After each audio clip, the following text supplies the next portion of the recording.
नमस्कार दोस्तों, हम लोग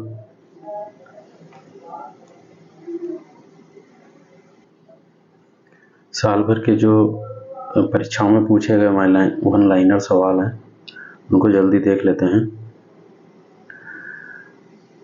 तो ये सब परीक्षाओं में पूछे गए हैं, हाल ही की परीक्षाओं में सब पूछे गए हैं। पारिस्थितिकी तंत्र का सर्वप्रथम प्रयोग एजी टांसले द्वारा किया गया था। एजी टांसले द्वारा। परितंत्र प्रकृति की क्रियात्मक इकाई होती है। इसके जैविक अजैविक घटकों के बीच होने वाली जटिल क्रियाएं सम्मिलित होती हैं। कीस्टोन प्रजातियां क्या होती हैं? कीस्टोन प्रजातियां जो किसी समुदाय में प्रचुरता तथा जैव भार की अल्पता के बावजूद सामुदायिक अभिलक्षणों पर अपना प्रभाव दर्शाती हैं, कीस्टोन प्रजातियां कहलाती हैं। तो कीस्टोन प्रजातियां कई बार आ चुका है। दो या उससे अधिक विविध समुदायों के मध्य संक्रमण क्षेत्र को इकोटोन कहते हैं। इकोटोन काफी इंपॉर्टेंट है। प्रवाल जो है मुख्य रूप से उष्ण कटिबंधीय सागरों में 30 डिग्री नॉर्थ से 30 डिग्री साउथ के बीच पाए जाते हैं। और जो प्रवालों के जीवित रहने की जो टेम्परेचर है वो 20-21 डिग्री सेंटीग्रेड का तापमान होता है। और ये कम गहराई पर पाए जाते हैं क्योंकि अधिक गहराई पर सूर्य के प्रकाश तथा ऑक्सीजन की कमी होती है। प्रवालों के विकास के लिए जल का अवसाद रहित होना जरूरी है। आर्द्र भूमि पर जो रामसर सम्मेलन है वो 1971 में हुआ था और ये समझौता 1975 में लागू हुआ था। भारत इनमें 1982 में शामिल हुआ।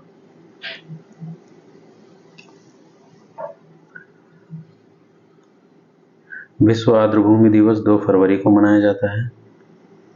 भारत इसमें 1982 को शामिल हुआ था, ये जरूर याद रखिएगा, ठीक है।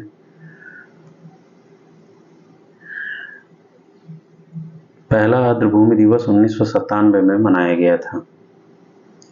मैंग्रोव वृक्ष उष्णकटिबंधीय तथा उपोष्णकटिबंधीय क्षेत्रों के तटों, ज्वार नदमुखों, ज्वारीय क्रीक, पष्टजल, लैगून, पंख जमाओं में विकसित होते हैं, ठीक है। मैंग्रोव पौधे ऑक्सीजन, कार्बन डाइऑक्साइड का आदान प्रदान करने के लिए विशेष श्वसन जड़ों का विकास होता है जिसे न्यूमेटोफोर्स कहते हैं। तो न्यूमेटोफोर्स क्या होता है?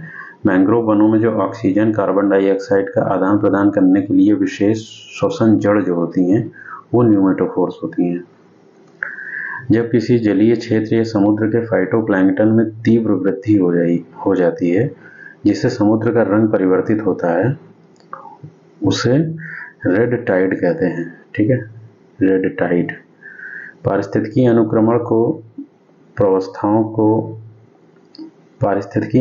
की व्यवस्थाओं का 1916 में क्लीमेंट द्वारा वर्णन किया गया था, ठीक है। क्लीमेंट के द्वारा 1916 में इनका वर्णन किया गया था, पारिस्थितिकी अनुक्रमण की व्यवस्थाओं का। पौधे नाइट्रेट के रूप में नाइट्रोजन प्राप्त करते हैं, तो नाइट्रेट के रूप में। पारिस्थितिकी तंत्र में तत्वों के चक्रण को जैव भू रासायनिक चक्र कहते हैं।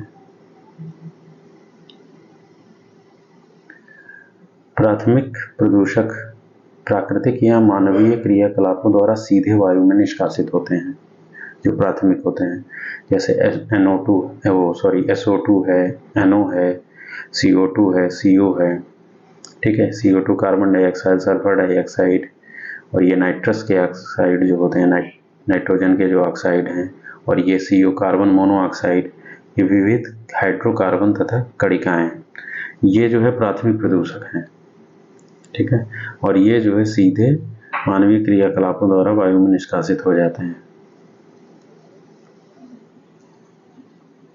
द्वितीय प्रदूषक का निर्माण प्राथमिक प्रदूषकों तथा सामान्य वायुमंडलीय यौगिकों के बीच रासायनिक अभिक्रियाओं के परिणाम स्वरूप होता है।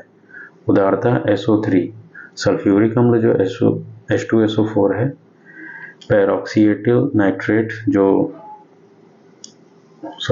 पायरॉक्सीएसिटिक नाइट्रेट जो PAN है, नाइट्रिक अम्ल जो HNO3 है, धूम कोहरा आदि, ये सब जो है वो द्वितीय प्रदूषक हैं, ठीक है। और ये प्राथमिक प्रदूषकों तथा सामान्य वायुमंडलीय यौगिकों की जो रासायनिक अभिक्रियाएं होती हैं उनके परिणाम स्वरूप ये बनते हैं। ठीक है, तो प्राथमिक प्रदूषक पूछे और द्वितीय प्रदूषक पूछे, कई बार पूछ चुका है, तो ये अलग अलग है। प्राथमिक में SO2 है, मतलब सल्फर डाइऑक्साइड है, नाइट्रोजन के ऑक्साइड हैं, कार्बन डाइऑक्साइड है, कार्बन मोनोऑक्साइड है।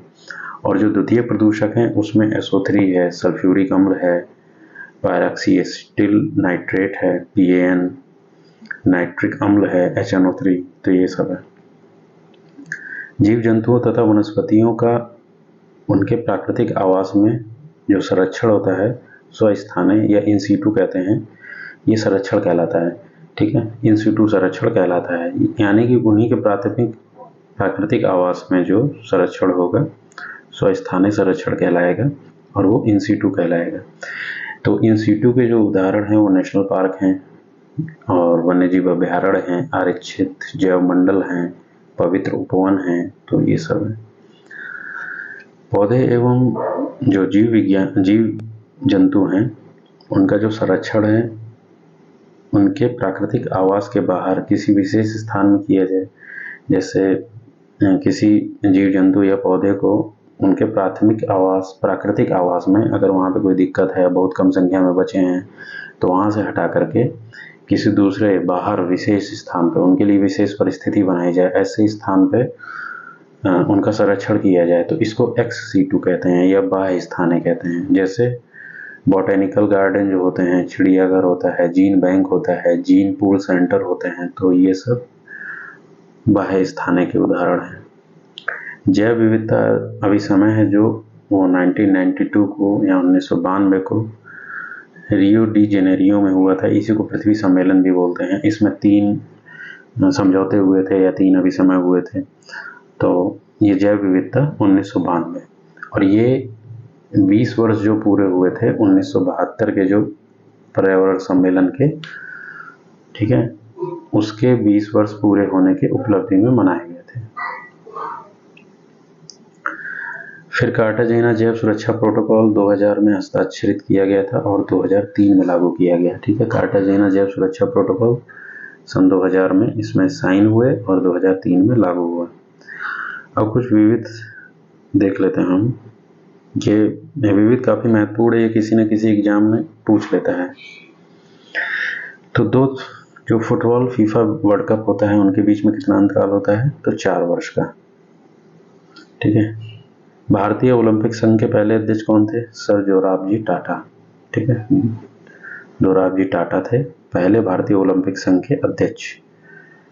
लिबोरो क्या होता है, तो लिबोरो वॉलीबॉल खेल में होता है और ये विशेषज्ञ डिफेंसिव खिलाड़ी। भारत में पहली बार एशियाई खेल कब हुए थे, 1951 में नई दिल्ली में। द्रोणाचार्य पुरस्कार किसे प्रदान किया जाता है, सर्वश्रेष्ठ कोच जो होता है उसे। राष्ट्रीय महिला खेल महोत्सव 1975 में शुरू हुआ था। कौन सा राष्ट्रीय संगठन शतरंज का शासी निकाय है या संगठन का प्रशासनिक निकाय है, इसे फिडे बोलते हैं। ठीक है, फिडे अंतर्राष्ट्रीय संगठन है। 2 अंतर्राष्ट्रीय ओलंपिक जीतने वाली पहली भारतीय महिला कौन है, PV संधू। ठीक है, 2 ओलंपिक पदक जीतने वाली पहली भारतीय महिला PV संधू है। तो ये एग्जाम में पूछा जा चुका है। और अभी हाल ही में जो मनु भास्कर हैं उन्होंने एक ही ओलंपिक में 2 पदक जीत लिए हैं, एक ही ओलंपिक में 2 पदक। तो एक ओलंपिक में 2 पदक जीतने वाली महिला कौन है, तो उनका नाम है मनु भास्कर। ठीक है, मनु भास्कर। तो इन्होंने पेरिस ओलंपिक 2024 में ये उपलब्धि हासिल की है, तो ये आप याद रखिएगा। भारतीय पुरुष हॉकी खिलाड़ी जो पुरुष टीम है उन्होंने आखिरी बार स्वर्ण पदक कब जीता था, 1980 में।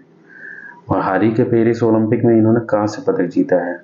जो पुरुष हॉकी टीम है इन्होंने कांस्य पदक जीता है। और 1980 से 80 में इन्होंने लास्ट बार स्वर्ण पदक जीता था, तब से इन्होंने स्वर्ण नहीं जीता है। 2024 में पेरिस ओलंपिक और टोक्यो ओलंपिक 2020 में इन्होंने जो है कांस्य पदक जीता था। प्रथम पैरा एशियाड की मेजबानी किस देश ने की, चीन ने। बिरसा मुंडा हॉकी स्टेडियम कहाँ है, उड़ीसा में। सुल्तान अजलन शाह कप कहाँ आयोजित किया गया, मलेशिया में। राजीव गांधी खेल रत्न पुरस्कार पाने वाले पहले व्यक्ति कौन है, तो विश्वनाथन आनंद। तो विश्वनाथन आनंद ये शतरंज खेलते हैं। ठीक है। ऑपरेशन कैक्टस के बाद भारत में किस देश को व्यापक सुरक्षा सहयोग की पेशकश की गई? मालदीव को। 2011 की जनगणना के अनुसार भारत के किस राज्य की जनसंख्या सबसे कम है? सिक्किम की। ठीक है। संतोष ट्रॉफी संबंधित है किससे? फुटबॉल से। सो संतोष ट्रॉफी फुटबॉल से है। किस खेल में स्कूप शब्द का प्रयोग किया जाता है? तो हॉकी में। फुटबॉल मैच में यदि किसी भी टीम के खिलाड़ी से कम खिलाड़ी हो तो फुटबॉल मैच नहीं चालू किया जा सकता। यानी कि कहने का मतलब है कि फुटबॉल में किसी टीम में कम से कम कितने खिलाड़ी एक टाइम पे खेलने चाहिए? तो 7 खिलाड़ी। भारतीय ओलंपिक खेलों के रूप में जाने जाने वाले राष्ट्रीय खेलों की स्वतंत्रता से पहले किस वर्ष आयोजन किया गया था? तो 1924 में। सार्वभौमिक टीकाकरण जो कार्यक्रम है उसमें कितने टीके रोकथाम रोग हेतु प्रदान किए जाते हैं? तो 12 टीके लगते हैं। भारत में जनगणना 2011 के अनुसार सबसे कम महिला साक्षरता बिहार राज्य में है। 1951 में जो पहले एशियाई खेल थे उनकी मेजबानी भारत ने की थी। नई दिल्ली में ये खेल हुए थे। प्रत्येक वर्ष 2 अक्टूबर को मनाए जाने वाले स्वच्छ भारत मिशन की टैगलाइन एक कदम स्वच्छता की ओर। ठीक है। भारतीय रेलवे ने नई दिल्ली में अपनी पहली कंप्यूटरीकृत यात्री आरक्षण प्रणाली किस वर्ष चालू की थी? तो 1986 में। IR8 किस फसल की बोनी किसमें? चावल की। किस जनगणना में भारत और पुरुष महिला साक्षरता में सर्वाधिक अंतर दर्ज किया गया था? तो ये 1981 में। भारत ने हॉकी में अपना पहला ओलंपिक स्वर्ण पदक 1928 में जीता था। और 1924 जो बार बार रिपीट आप कर लीजिएगा, 1924 पेरिस ओलंपिक में भारतीय हॉकी टीम ने कांस्य पदक जीता है। पहला स्वर्ण 1928 में, अंतिम स्वर्ण 1980 में और हाल में पेरिस में कांस्य पदक। क्रिकेट गेंद की परिधि लगभग होती है 9 इंच की। वर्ष का पहला grand slam Australian open. Bharat ने किस वर्ष फीफा कप के लिए क्वालिफाई किया था? 1950 में। ठीक है। तो भारत ने फीफा कप के लिए क्वालिफाई किया था 1950 में फुटबॉल टीम ने। फीफा विश्व कप फुटबॉल की टीम के द्वारा होता है। सिंधु जल संधि 1960 के अनुसार भारत में कितना प्रतिशत पानी ले सकता है भारत? तो 20। तो सिंधु जल संधि जो 1960 है उसमें 6 नदियों का जो 6 नदियां हैं उनके ऊपर है। तो ये 6 नदियां कौन कौन सी हैं?